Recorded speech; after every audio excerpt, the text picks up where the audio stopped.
gagawin natin is i-add natin yung current assets nito. So, 16 plus mo ng 15 plus mo ng 60. Inventory yan, tatong tatlo. Current assets yan. Current liabilities, add mo itong dalawa din. 28 plus 13, that will be 41. Tama, di ba? Equal mo yan. Add and divide. So, 16. Gamit na nga lang dito ang calc. Ang laki ng calc na to. Ano nangyari? Ito. 16 plus 15 plus mo ng 60. 91. Divide mo ng 41. You have 2.219. Right? 2.219 ba? Check ko nga ulit. Yeah. So that will be 2.22. It's a little bit different dun sa answer key dun. But I really doubt it. Kasi year December 31, di naman nilagay 31 dito. Okay. So that will be 2.22. Lagi ko na dito 2.22021. That's really my answer. It's a little bit different dun sa answer key. Anyway, what is Mojo Jojo's acid test ratio at December 31, 2016? So, tingin pa rin tayo sa January 1. Okay? Hindi naman kasi sinabi ko ano 31 ba to or what? So, acid test natin, it will be cash plus accounts receivable plus marketable securities. Wala. So, 16 lang plus mo ng 15. Over mo siya ng current liabilities as 28 plus 13. That will be, lagi ko na nga lang. 31. Over mo siya ng 41, right? Check natin. 28 plus 13. Yeah, 41. So, 31. Divide mo ng 41. 0.756. That's 0.756 to 1. Okay? So, 0.756 to 1. Now, what is Mojo Jojo's times interest earned? Ano bang formula noon? Earnings before interest and tax over interest expense. Ang gulo na paano yan? Yung kita mo muna bago mabawasan ng expense, ng interest expense, bago mabawasan din ng income tax expense. So, yung sales revenue mo na 325,000 minus ka ng 75,000, yan. Hanggang dyan lang. Hindi ka magmaminus muna ng mga 26 dito ng interest expense, income tax expense. Ngayon, ilibad mo siya sa interest expense, that is 20. Naka-thousands naman yan eh. So that will be 325 minus 75 minus 20. You have 12.5 there. Tama to sa answer key. So sagot dito is 12.5. Or 0, 12.50. Yeah. Okay. Next one. One moment. Okay, let's continue. So 68. The amount of working capital for the company is working capital, current assets minus current liabilities. So hanapin mo muna kunin mo yung current assets. So, didalawa na lang. Current assets to, ito, in prepaid expense. Yes, current assets yan. Para siyang insurance, di ba? So, current assets natin, napin na natin, CA is equal to, add mo muna, 110 plus 80 plus mo ng 140 plus mo ng 250 plus mo ng 15. Okay, calculate na lang natin to. Naka-thousands yan ah. 595. So, 595 yan ah. Current liabilities natin, naka-thousands yan. Hindi ko na lang ng color red. 145 for accrued liabilities, income tax payable, must be. So, 145 lagi ko dito. Plus 4. Plus 10. Plus mo ng 85.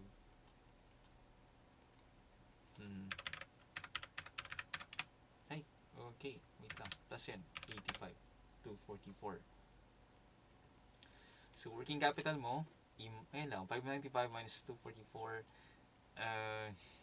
the answer will be 351. Dahil lang tanong, naka-thousands to, lalagay ko dito, 351,000. The company's current ratio as the balance sheet. So current assets, current ratio is just CA over CL. So that will be 595 over 244. That's equal to 244, 2.43. Or 2.44 na lang. 2.44. Yun yung sa answer key. Andan yung sagot natin. 2.44 is to 1. Company's asset test ratio as of the balance sheet. So, current assets na. Lahat naman yung current assets eh. Kaso, hindi natin isasama yung prepaid expense at yung inventory. So, tanggalin ko lang to. Yung 15, tanggal natin to. Pati itong 140. So, ang i-add lang natin is yung... Burin ko nga muna to. Ito. Add lang natin itong 110. Plus mo ng 80. Plus mo ng 250. I hope I'm right. Yeah. Sana, lumabas ang sagot sa 440 siya, di ba? So, di-divide natin siya ng 244. Nawala. 440 to. Check natin ha. 440 divide mo ng 244 is 1.80. Yes, nasa ano to? Answer key natin to. Ito. 1.80. Itong 440 divide mo ng 244 na current liabilities. Tinanggal ko yung prepaid expense pati inventory kasi hindi naman siya kasama sa part ng formula ng quick ratio. Quick ratio pati asset test pares lang yan. Okay? So, that will be 1.8. Hindi ko dito, 1.8. 1.8 is to 1. Yan. Next na tayo. Okay, so number 71, how many times was bond interest earned? So, ito yung times interest earned natin sa formula. So, may sales ka na 1.8 million, bond interest expense 60,000, income taxes 300,000, net income is 400,000.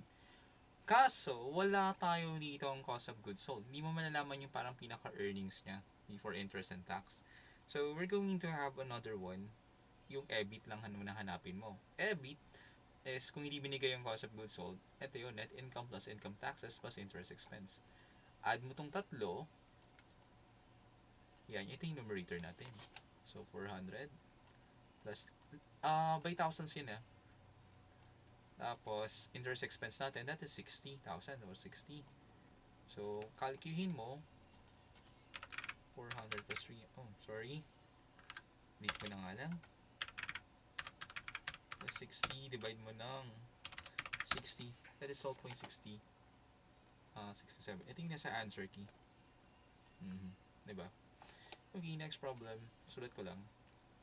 Okay, so Sunday Manufacturing reports the following capital structure. So, current liabilities natin 100,000 pesos, 400,000 sa long-term debt, deferred income tax is 10,000, preferred stock is 80,000, common stock is 100,000, and premium on common stock is 180,000, and lastly, we have retained earnings of 170,000. And what is the debt ratio? So, debt ratio natin dito is total liabilities over total assets. Hanapin mo lahat ng total liabilities, ipupula ko lahat ng mga total liability, ang mga liabilities. Ito rin, ito liabilities yan. Preferred stock, no. Equity na yan, equity. So, ito lang. Okay? Ang total liabilities natin is 100 plus 400 plus mo ng 10. Paano yung total assets? Alam natin, ang asset ay, iba ako ng kulay ha. Ang total asset ay assets is equal to liabilities plus equity. So, add mo lang lahat ng total liabilities pati total equity, makukuha mo yung total assets.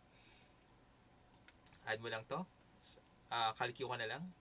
So, that will be 100 plus, by 1,000 to ha. So, 100 plus 400 plus 10, 80 plus 100, 180, 170. You have 1,040 here. So, that's 510 over 1,040. 510, 1,000. 1,040 is 0.49. So, ito yung nasa ano natin to? Answer key. 0.49 yung sagot. Okay. Next one.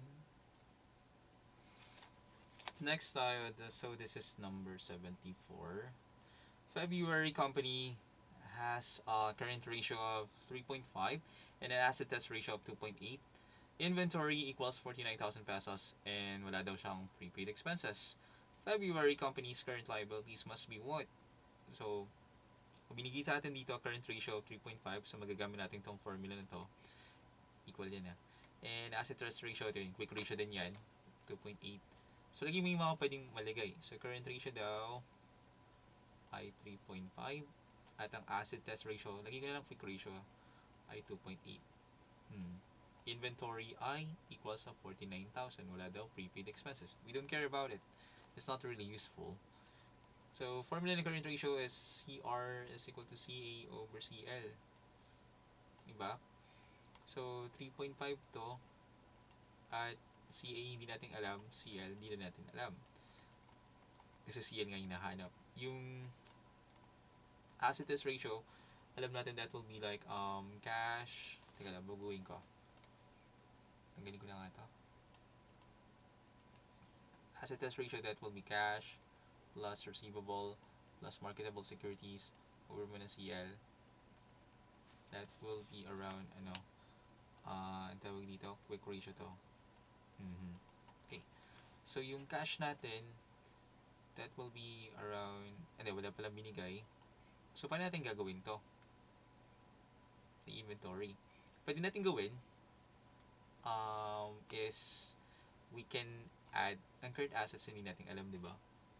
So, yung 2.8 daw to. Palitan ko na to. Yung QA ay QR 2.8 yan. So, we can do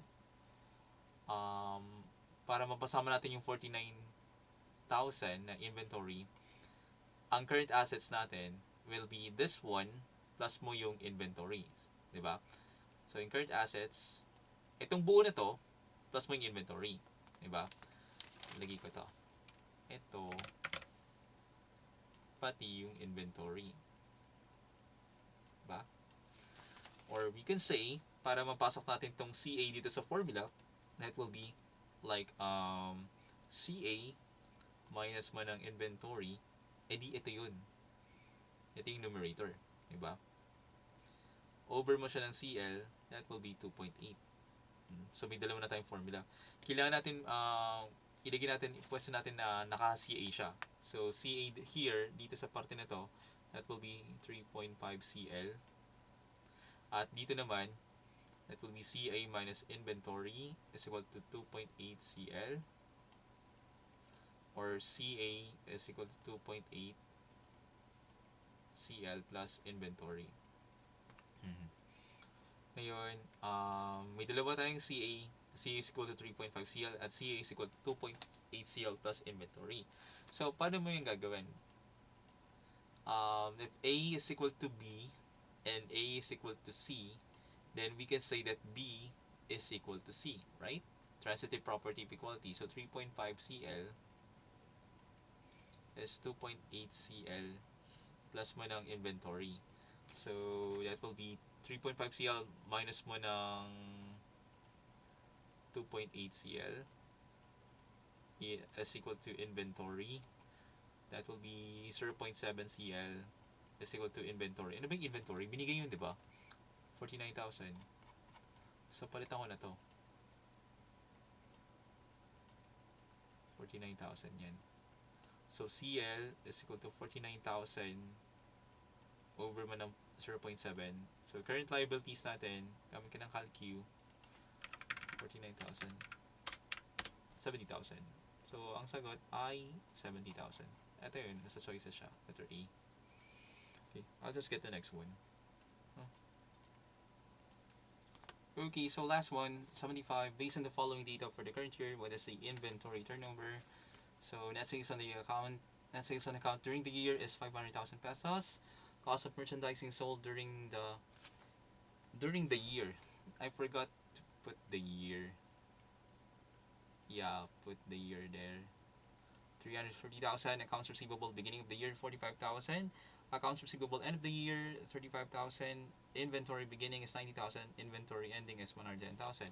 So, what is the inventory turnover? So, formula na is total cost of sales over average inventory. So, paano natin gagawin yan? Total cost of sales, ito yung 330,000. Ito yun.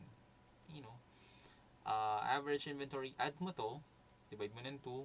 So, 90 plus 110, divide mo ng 2, 100 yan. Yung gitna nila. So, 330 to. Okay, lagi thousands naman yun eh. So, inventory turnover natin, that will be 330 over mo ng 100, that will be 3.3. Kasi kung 330,000 yan, cancel din yun eh. I know, nasa na siya, answer key. Alright, and that's all. So, that's the end of the lesson on sa review natin sa financial management. If you have questions or you need of clarifications, please comment down or PM nyo na lang ako. Yun lang. Good night. Bye.